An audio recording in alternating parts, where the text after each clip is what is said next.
तो अब gold silver में मैं कंप्लीटली प्रॉफिट बुक करके एग्जिट की सलाह दे रहा हूँ। इससे ज्यादा अगर आप होल्ड कर रहे हैं तो अपनी रिस्क के साथ होल्ड कीजिए।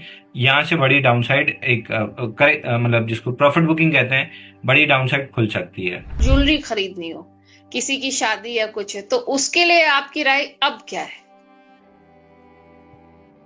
देखिए, सलाह वही रहेगी। अब शादी तो रुक नहीं सकती गोल्ड प्राइजेस के लिए, तो अपने हिसाब से तो आपको लेना ही पड़ेगा। बट दोनों चीज को वैसे भी कंबाइन नहीं कर सकते, क्योंकि जो सोना पहनने के लिए खरीदते हैं वो इन्वेस्टमेंट नहीं होता है। वैसे भी उसमें मेकिंग चार्ज वगैरह और सब इतना कट जाता है कि आप उसको कोई इन्वेस्टमेंट के तौर पे नहीं गिनते। तो एक लिमिटेड जो जरूरत के हिसाब का है वो तो आपको जब भी जरूरत पड़ेगी लेना ही पड़ेगा। बट इन्वेस्टमेंट इन ज्वेलरी बहुत अच्छा कोई नहीं है।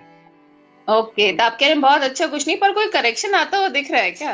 देखिए, गोल्ड में कम से कम 3-3.5 हजार रुपए की डाउनसाइड और चांदी में कम से कम 30 हजार की डाउनसाइड मेरे को यहाँ से दिखती है।